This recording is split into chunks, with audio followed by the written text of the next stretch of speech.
گھاٹے سے بچتا ہے ہر انسان،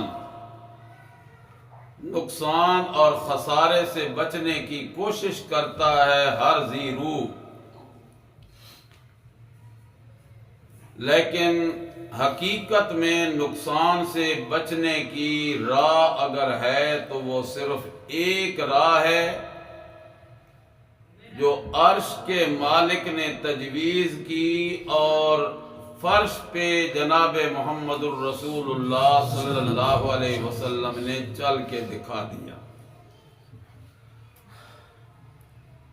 اس کے علاوہ جتنی راہیں ہیں، جتنے راستے ہیں، جتنے ذریعے ہیں، جتنے طور اور طریق ہیں،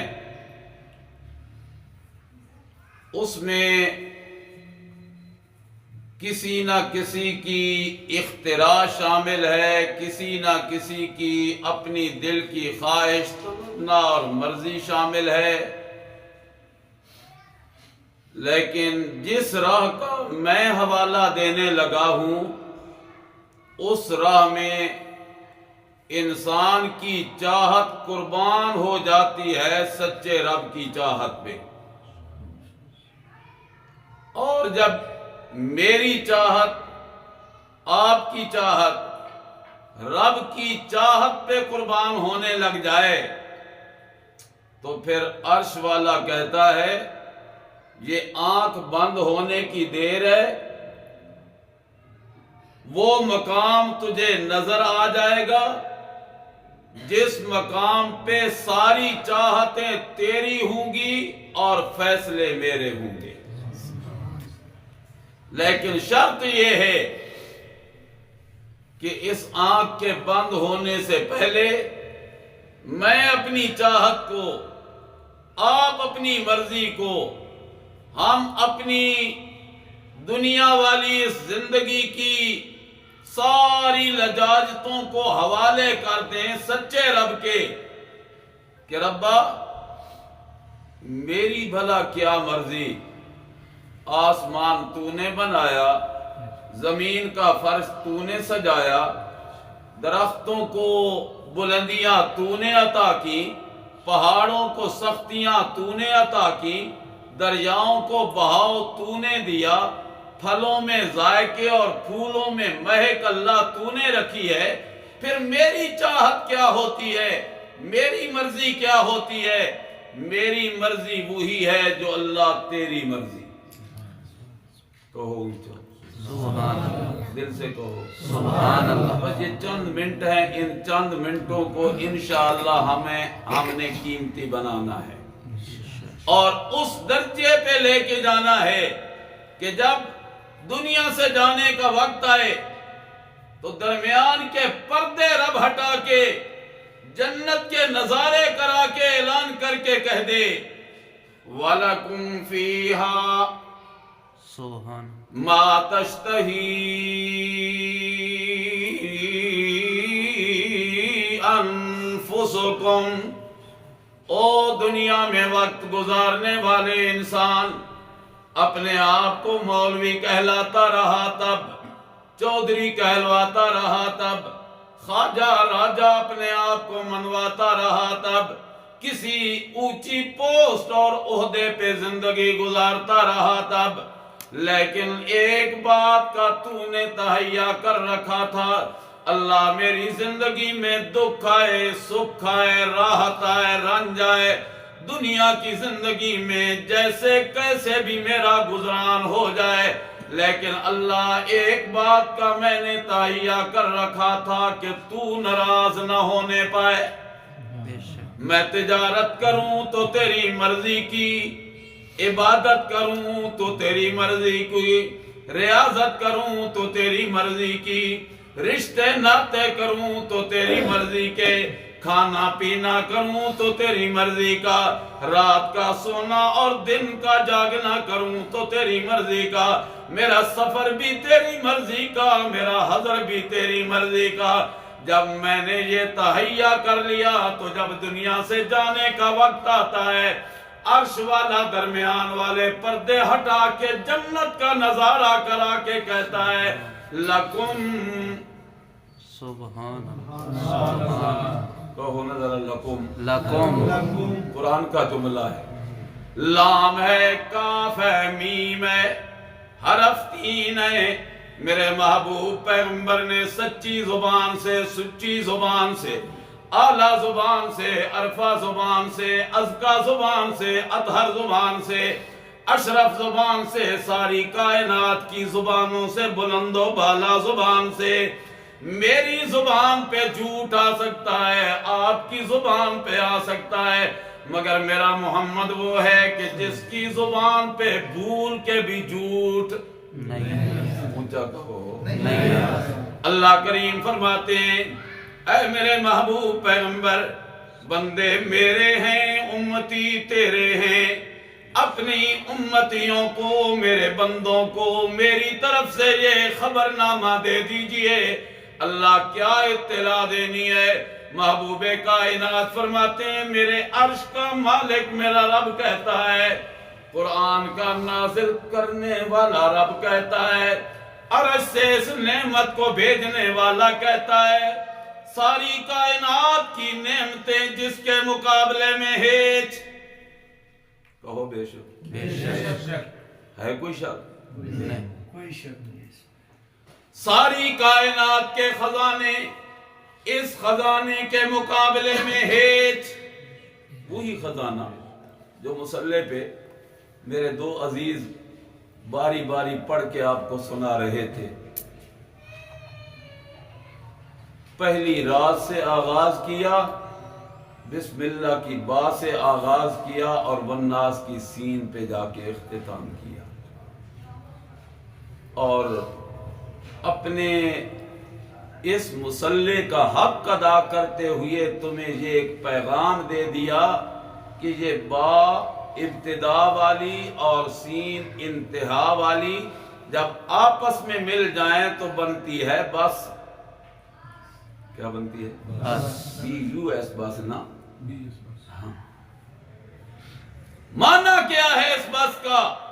کفا، کافی ہے، میری زندگی کو سدھارنے کے لیے رب کی کتاب کافی ہے، کافی، کافی ہے، میرے عقیدے کو رب کی مرضیوں کے تابع بنانے کے لیے رب کا کلام کافی، کافی ہے، میری زندگی کو سیدھی لائن پہ لگانے اور رہنمائی کرنے کے لیے یہ 30 پاروں پہ مشتمل 114 سورتوں پہ مشتمل رب کا قرآن کافی، کافی ہے۔ وہی خزانہ ہے جو خزانہ ان دو نونہالوں نے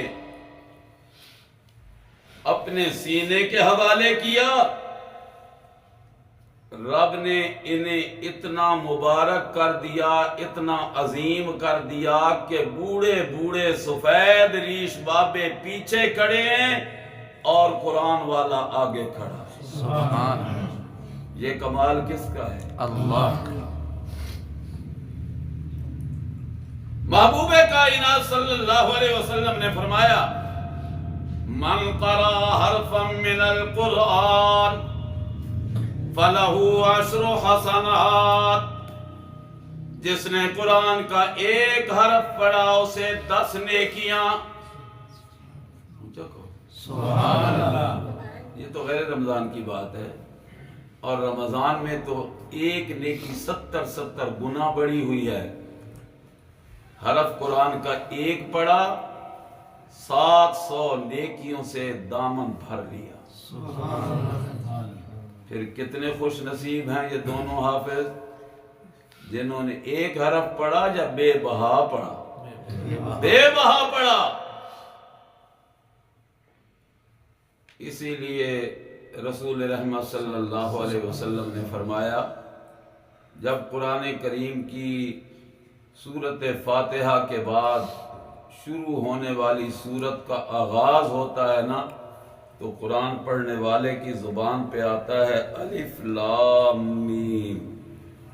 آپ نے فرمایا صلی اللہ علیہ وسلم میں یہ نہیں کہتا کہ الف لام میم ایک حرف ہے، الفن حرفن، لامن حرفن، میمن حرفن۔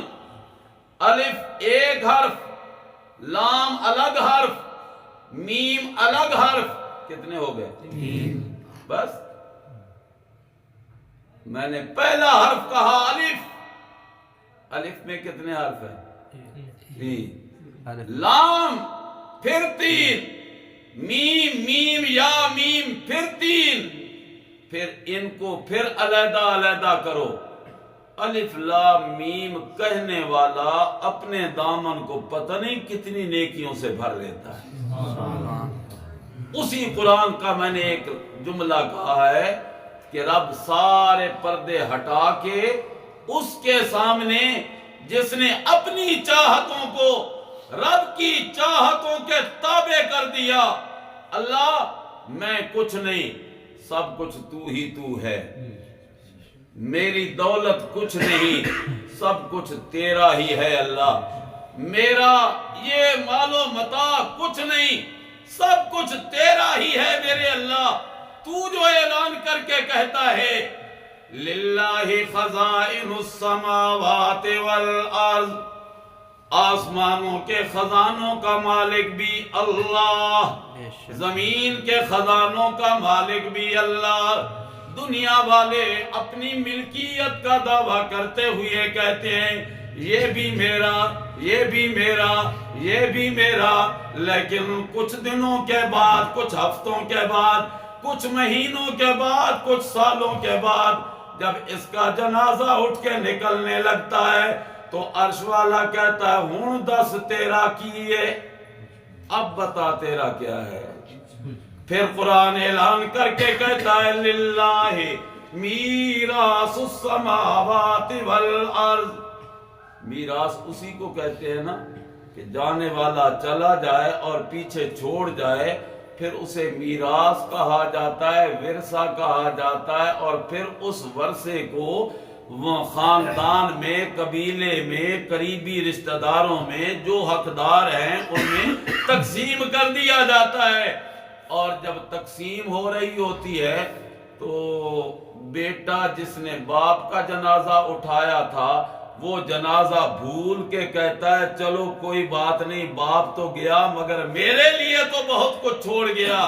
عرش والا کہتا ہے خیال کرنا، چھوڑ کے تو نے بھی چلے جانا ہے، اس نے یہی رہ جانا ہے، نہ تیرا باپ یہاں پہ رہا تھا نہ تو نے یہاں پہ رہنا ہے۔ ہاں اگر تو میری چاہتوں پہ زندگی گزار کے آیا نا تو پھر میں پردے ہٹا کے تجھے دیدار کرا کے کہوں گا لکم فیہا۔ سبحان اللہ۔ رب کا قرآن ہے، بڑی معجز کلام ہے، بڑی معجز کلام ہے۔ قرآن حکیم کی تفسیر سے آج کل بڑا شغف ہے، اسی میں دن گزرتا ہے، رات مطالعے میں گزر جاتی ہے، لیکن سچ یہ ہے کہ اس خزانے سے بہتر خزانہ کوئی نہیں، اس دولت سے بہتر دولت کوئی نہیں، اس راستے سے بہتر راستہ کوئی نہیں، اس لائن سے بہتر لائن کوئی نہیں۔ ہاں فرق یہ ہے کہ نہ سمجھ آئے تو پھر گزر جاتا ہے انسان، اور اگر سمجھ آنے لگ جائے تو سیدنا علی المرتضی رضی اللہ تعالی عنہ امت کے چوتھے امام ہیں۔ پہلا امام میرے نبی کی مسند پہ صدیق اکبر آیا، دوسرا امام میرے نبی کی مسند پہ فاروق اعظم آیا، تیسرے نمبر پہ باحیا حضرت عثمان غنی آیا، اور چوتھے نمبر پہ علی المرتضی آئے رضی اللہ تعالی عنہ۔ حضرت علی رضی اللہ تعالی عنہ فرماتے ہیں مجھے میرے محبوب نبی نے صلی اللہ علیہ وسلم نے فرمایا اے علی یہ وہ بحر بے قرار ہے، یہ وہ گہرا سمندر ہے جو موتیوں سے بھرا ہوا ہے، نہ خیال جائے دریائے سندھ کی طرف، نہ خیال جائے دریائے چناب یا دریائے راوی یا دریائے ستلج کی طرف، خیال کرو اس دریا کی میں بات کرنے لگا ہوں جس دریا میں پہلی رات سے یہ حافظ تیرتے رہے، تیرتے رہے کبھی سورت بقرہ، کبھی سورت آل عمران، کبھی سورت نساء، تیرتے جا رہے ہیں اور آج کی رات انہوں نے اپنی آخری غوطے لگائے اور آخری غوطے لگائے تو سورت الناس میں جا کے یہ پیغام دینے لگ گئے کہ او میرے پیچھے کھڑے ہونے والوں، تراویح کی نماز میں اقتدا کرنے والوں، خیال کرنا کہیں توجہات کا مرکز دنیا کی کسی ہستی کو نہ بنا لینا، رب کو بنا لینا۔ قل اعوذ برب الناس۔ بس ایک موتی میں نے نکالا، ایک موتی نکالا اس دریا کا، اس سمندر کا، جس کو حضرت علی رضی اللہ تعالی عنہ فرماتے ہیں، محبوب کائنات صلی اللہ علیہ وسلم نے فرمایا یہ بڑا گہرا سمندر ہے، موتیوں سے بھرا ہوا ہے، ہیرے جواہرات سے بھرا ہوا ہے۔ غوطہ لگانے والا اس میں جب کوئی غوطہ لگاتا ہے تو پھر موتیوں سے دامن بھر کے لے آتا ہے، یہ تھک جائے گا، ہٹ جائے گا، رک جائے گا، حتیٰ کہ مک جائے گا، مگر یہ موتی قرآن والے ختم نہیں ہو۔ میں نے قرآن کریم کی ایک آیت ابتدا میں پڑھی تھی، بس اسی کا ترجمہ کرتا ہوں اور چند اہم باتیں عرض کر کے دعا کرتا ہوں۔ رب کریم فرماتے ہیں کتاب انزلناہ الیک، اے میرے محبوب پیغمبر محمد کریم جی صلی اللہ علیہ وسلم، کتاب، یہ وہ کتاب ہے، تنوین تعظیم کی، تنوین عظمت والی، بڑی عظمت والی کتاب ہے، بڑی عظیم کتاب ہے، اتنی عظیم کتاب ہے کہ جو اس کتاب سے اپنی نسبت ملا دے وہ بھی عظیم ہو جاتا ہے۔ یہ بات سمجھ نہیں آئی، اوپر سے گزر گئی، سروں کے اوپر سے گزر گئی، سمجھاتا ہوں انشاءاللہ۔ کپڑا تو یہ بھی ہے جسے میں نے سر پہ باندھ کے نماز پڑھی، جسے میں نے احترام کی علامت سمجھ کے اوپر کر کے بازار کا چکر لگایا۔ کپڑا یہ بھی ہے جسے میں نے اپنا کرتا بنایا۔ کپڑا وہ بھی ہوتا ہے جسے سردیوں میں شال کے طور پہ استعمال کیا جاتا ہے، بڑا قیمتی کپڑا ہے، بڑی قیمتی شال ہے، لیکن نیچے فرش پہ پڑا ہوا ہو، کوئی اٹھانے کے لیے تیار نہیں، خیر ہے کیا ہوا، حتیٰ کہ دکاندار بھی رکھتا ہے تو نیچے پڑا ہوا چھوڑ دیتا ہے، لیکن ایک چھوٹا سا کپڑا ہے، آدھا میٹر بھی اس کی پیمائش نہیں بنتی، اس کپڑے کو جب بازار سے لائے اسی طرح لے کے آئے، لیکن جب اس کی مشین سے سلائی کرنے کے بعد اس کے اندر قرآن کریم کو رکھ دیا اور رکھنے کے بعد پھر اسے کھولا، قرآن کریم کو نکالا، وہ کپڑا اگر زمین پہ گر جائے، ہوا کے جھونکے سے گر جائے یا کسی کی غلطی سے گر جائے، اس کپڑے کو اٹھایا بھی جاتا ہے، بوسہ بھی دیا جاتا ہے،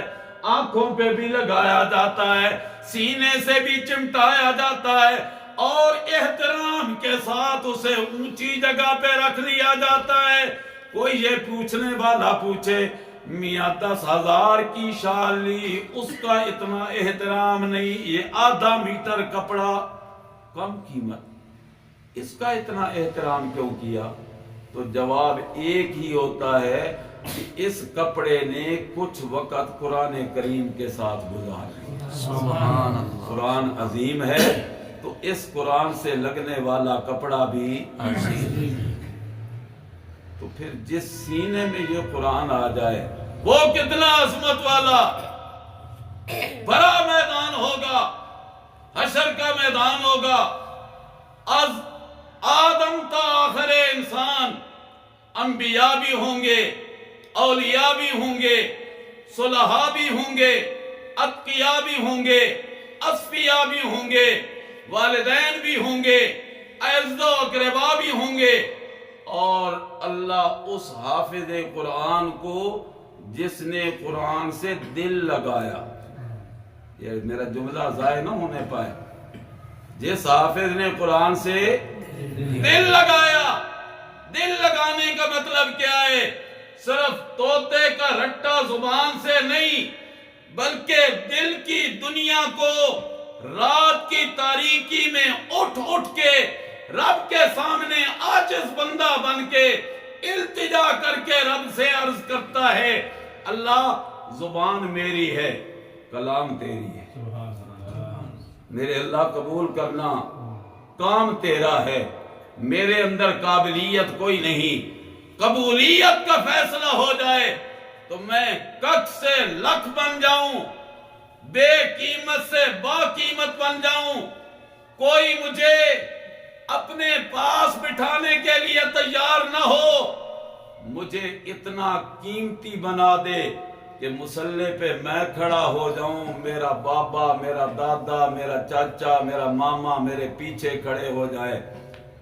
بڑے عرصے کی بات ہے، جب حافظ صاحب پڑھ رہے تھے تو لقمہ پیچھے سے آنے لگا نا، تو مجھے آج سے 45 سال پہلے کا ایک نقشہ میری آنکھوں کے سامنے گھومنے لگا۔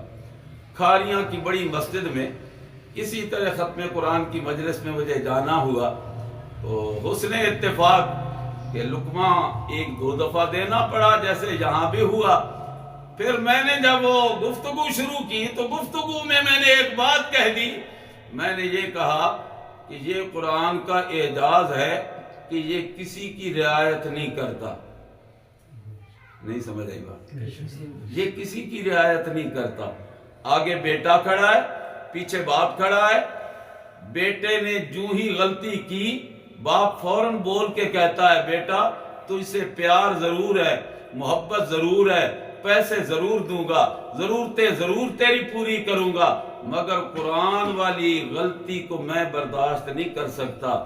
باپ کھڑا ہے، اور باپ اور بیٹا کیا، مرشد اور پیر قرآن پڑھ رہا ہے، پیچھے ایک نکما سا مرید کھڑا ہے، لیکن اگر پیر کی زبان سے قرآن پڑھتے پڑھتے مغالطہ لگ گیا، متشابہہ لگ گیا، غلطی ہو گئی، آیت چھوٹ گئی، کوئی حرف کی حرکت غلط ہونے لگی، وہ مرید پیچھے سے یہ لحاظ نہیں کرے گا، میں نے اس کے ہاتھ میں ہاتھ دیا ہوا ہے، میں اس کے پیچھے چلتا ہوں، نہیں، وہ پیچھے سے لقمہ دے کے کہتا ہے، تیری پیری اپنی جگہ پہ، رب کا کلام اپنی جگہ۔ جب کسی نے اپنا دل قرآن کے حوالے یوں کر لیا تو پھر رب کریم فرمائیں گے، تو نے اپنا دل میرے کلام کے حوالے کیا تھا، آج اس بھرے میدان محشر میں زبان تیری ہوگی، آنکھیں میدان حشر میں کھڑے ہونے والوں کی ہوں گی۔ دیکھیں گے یہ سارا منظر، جس منظر پہ تو چڑھ رہا ہوگا، اللہ کیا کرنا ہے، رب کریم کی طرف سے آواز آئے گی، پیغام آئے گا، اقرا ورتقی ورتل کما کنت ترتل فی الدنیا، قرآن کی تلاوت کرتا جا، جنت کے درجوں پہ چڑھتا جا، چڑھتا جا۔ فَإِنَّ مَنزِلَكَ عِنْدَ آخَرِ آیَةٍ تَقْرَأُهَا، وہاں جا کے تیرا ٹھکانہ ہوگا جہاں تیری آخری آیت ہوگی۔ جب میں یہ بات عرض کرتا ہوں نا تو پتہ نہیں میرے دل کو کیا ہو جاتا ہے، میرے دل میں ایک خیال آنے لگ جاتا ہے کہ یہاں تو کبھی کبھی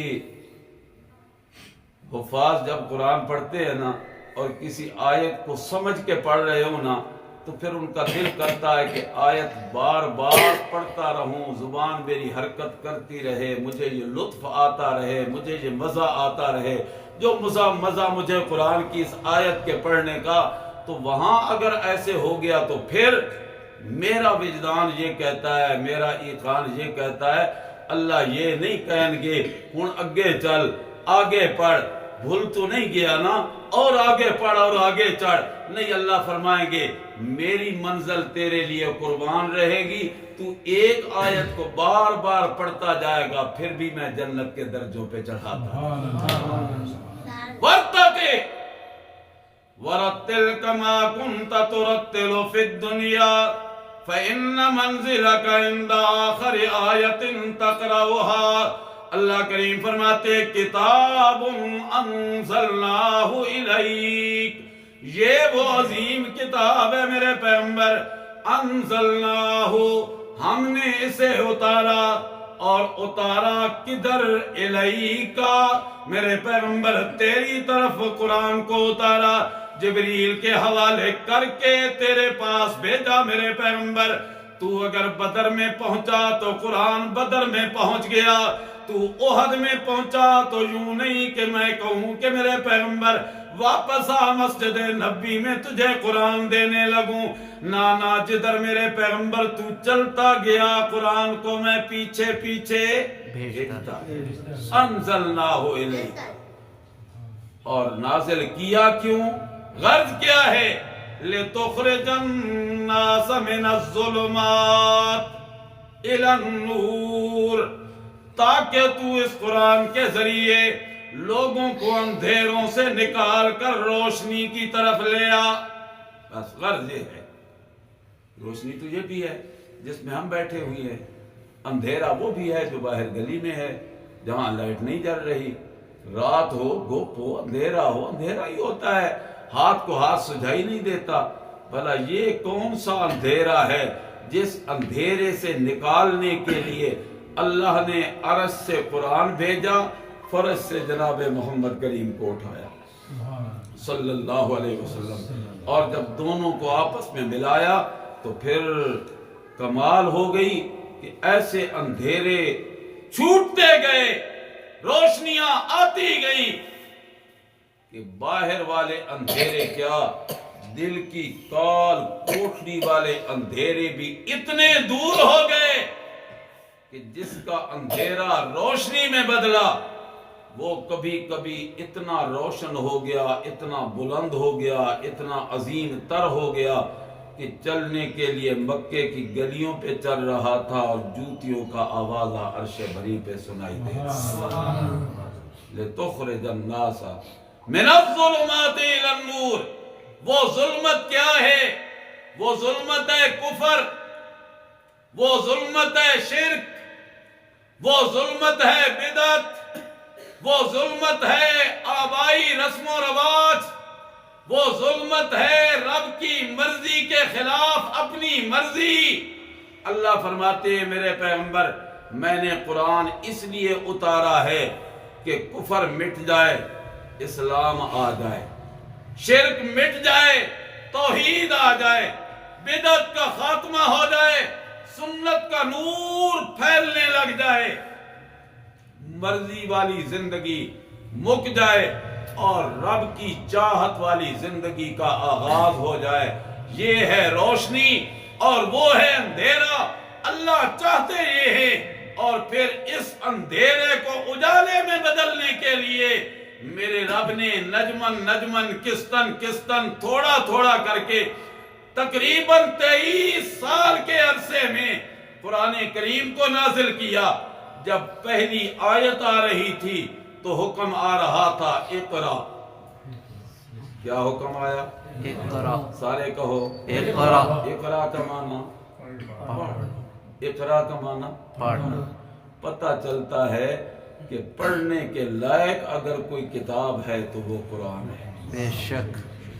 آج جس چیز کو ہم نے پڑھائی کا معیار بنا لیا ہے، پڑھائی جسے ہم نے سمجھ لیا ہے، میں انکار نہیں کر رہا دنیاوی ڈگریوں کا، نہیں انکار مجھے انگلش کی تعلیم کا، نہیں انکار مجھے میتھمیٹک کا، مطالعہ کا، لیکن اسے کسب کہا جا سکتا ہے، علم اگر کہا جا سکتا ہے تو قرآن کو۔ بے شک۔ اس لیے کہ جب یہ آیا تو پہلا حکم میرے رب کا آیا تھا اقرا، اور جب اختتام ہونے لگا تو پھر رب کریم فرماتے ہیں الیوم اکملت لکم دینکم واتممت علیکم نعمتی ورضیت لکم الاسلام دینا۔ اے میرے محبوب پیغمبر الیوما، آج کا دن کون سا دن ہے؟ یوم عرفہ ہے، عرفات کا میدان ہے۔ اللہ کے محبوب پیغمبر اونٹنی پہ سوار ہیں، صحابہ کرام رضوان اللہ علیہم اجمعین، 90,000 یا کم و بیش صحابہ کی قدوسی جماعت آگے پیچھے سامنے کھڑی ہے، اور اللہ کے محبوب پیغمبر خطبہ دے رہے ہیں، اپنی زندگی کا حج کا آخری خطبہ، جسے حجۃ الوداع کہتے ہیں، جس خطبے میں میرا پیغمبر کہہ رہا تھا صلی اللہ علیہ وسلم، خیال کرنا تم میں سے کسی کو کسی پہ کوئی فضیلت نہیں، نہ کالے کو گورے پہ نہ گورے کو کالے پہ، ہاں اگر فضیلت کا معیار ہے تو وہ تقویٰ ہے۔ وہ کیا ہے؟ تقویٰ۔ بولو کیا ہے؟ تقویٰ۔ تقویٰ ہے۔ اور قرآن کریم بھی ہدایت اسی ہی مہیا کرتا ہے جس کے دل میں تقویٰ آتا ہے، تبھی تو قرآن اعلان کر کے کہتا ہے ذالک الکتاب لا ریب فیہ ھدی للمتقین۔ تقوی والا، اور تقویٰ کہتے کس کو ہے؟ بچ بچ کے چلنا، چلتے چلتے بچنا۔ بچ بچ کے چلنا کیا ہے؟ کہیں مجھے جھٹکا نہ لگ جائے، مجھے کانٹا نہ چبھ جائے، کسی گہری کھائی میں میرا قدم پھسل نہ جائے، میں کہیں گر نہ جاؤں۔ یہ ہے انسان کا بچ بچ کے چلنا، اور چلتے چلتے بچنا۔ اس کا نام تو انسان سمجھتا یہ ہے کہ میں نے اپنا بچاؤ کر لیا اور کسی جگہ گرنے سے میں بچ گیا۔ اللہ چاہتے یہ ہیں کہ میرا بندہ اس طرح چلے، اس طرح چلے، اس طرح چلے کہ جہنم کی آگ سے بچ جائے۔ پھر چلنا چاہیے نہیں چلنا چاہیے؟ چلنا چاہیے۔ اور بچنا حقیقت میں نام اس کا ہے کہ وہ بچ جائے شرک سے، کفر سے، اپنی چاہتوں سے، بلکہ اپنی چاہتوں کے رب کو رب کی چاہت پہ قربان کر دے۔ انشاءاللہ دنیا بھی کامیاب اور آخرت بھی کامیاب۔ اللہ کریم فرماتے ہیں انزلناہ الیک لتخرج الناس من الظلمات الی النور۔ پھر میرے پیغمبر کی 23 سالہ نبوت کی دعوت نری روشنی ہے، اور اس روشنی نے اس سارے اندھیرے کو ختم کر دیا، مٹا دیا۔ بس آخری بات عرض کرنے لگا ہوں۔ حضرت خباب رضی اللہ تعالی عنہ مزدوری کی، محنت کی، عاص بن وائل کے ہاں بہت بڑا دشمن تھا میرے نبی کا۔ جب شام ہوئی اجرت کا مطالبہ کیا کہ میں نے دن گزار لیا، مجھے مزدوری چاہیے، اجرت چاہیے۔ اس نے کہا اجرت تو تجھے ڈبل کر کے دے دوں گا، مگر صرف ایک بار اپنی زبان سے کہہ دے کہ میرا محمد کریم سے کوئی تعلق نہیں۔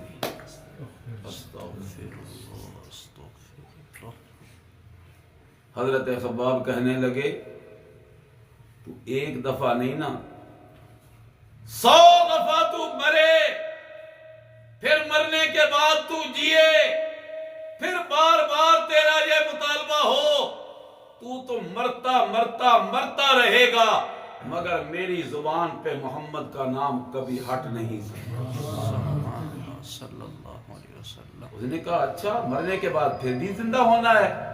حضرت خباب نے کہا یہ میں نہیں کہتا، یہ رب کا قرآن کہتا ہے ثم انکم بعد ذالک لمیتون، دنیا کی زندگی کے بعد تم پہ موت آنی ہے، مرنا ہے، مرنا ہے۔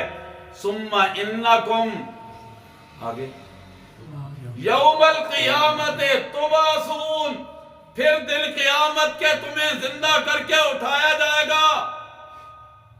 اس نے کہا اچھا یہ تمہارا قرآن کہتا ہے، ادھر تمہارا محمد کریم کہتا ہے صلی اللہ علیہ وسلم، میں تو نہیں مانتا۔ اگر یہ سب کچھ ہے تو پھر ٹھیک ہے، 1 منٹ کے لیے میں مان لیتا ہوں، تو پھر ایسا ہوگا کہ تو اپنی اجرت، اپنی مزدوری جو مجھ سے لینی ہے وہ وہاں لے لینا مجھ سے۔ حضرت خباب نے کہا وہاں تو کیا دے گا، تیرے پلے ہوگا کیا؟ اس نے کہا اوے تو دنیا میں جیسے اب ہو نا پھٹے پرانے لباس والے غربت کے مارے ہوئے، اور ہم ہیں چودھری، ہم ہیں بڑے مالدار لاٹ، وہاں بھی سب کچھ ہمارا ہوگا۔ حضرت خباب رضی اللہ تعالی عنہ کے دل میں دکھ سا آنے لگا کہ یہ کیا کہہ رہا ہے کہ ادھر بھی ہمارے لیے غربت، ادھر بھی ہمارے لیے غربت، ادھر بھی ان کے لیے دولت، ادھر بھی ان کے لیے سب کچھ ہوگا۔ دل میں پریشانی آنے لگی۔ رب نے برداشت نہ کی، جبریل کو بھیجا اور کہا جا میرے پیغمبر کو جا کے میرا یہ پیغام سنا دے، وہاں ان کے لیے مقام ہوگا جنہوں نے رب کو مان کے زندگی گزاری ہوگی، جو تقوی اختیار کر کے آئے ہوں گے، بچ بچ کے چل کے آئے ہوں گے، شرک سے بچے ہوں گے، کفر سے بچے ہوں گے، اور توحید اور سنت کا نور اپنے اندر پیدا کیا ہوگا۔ اللہ اپنی رحمتوں سے ہمارا یہ مل بیٹھنا، چند منٹ کی گفتگو کرنا سننا قبول فرمائے۔ جو میرے دو عزیزوں نے قرآن حکیم سنایا ہے، اللہ اپنی رحمتوں سے قبول فرمائے اور ان کو قرآن حکیم سمجھنے والا بنا دے، آمین۔ اور ان کے دل میں ایسے اتار دے کہ یہ جب قرآن کریم کھولیں اور جو ہی ایک آیت ان کی زبان پہ آنے لگے تو کھو جائیں اس آیت میں، مزے لینے لگ جائیں اس آیت کے کہ میرا رب کتنا عظیم کلام میں کتنی عظیم باتیں کر رہا ہے۔ وآخر دعوانا ان الحمدللہ رب العالمین، الحمدللہ رب العالمین، والصلاة والسلام علی سید الانبیاء والمرسلین وعلی آلہ وصحبہ اجمعین۔ اللہم ربنا آتنا فی الدنیا حسنہ وفی الآخرۃ حسنہ وقنا عذاب النار۔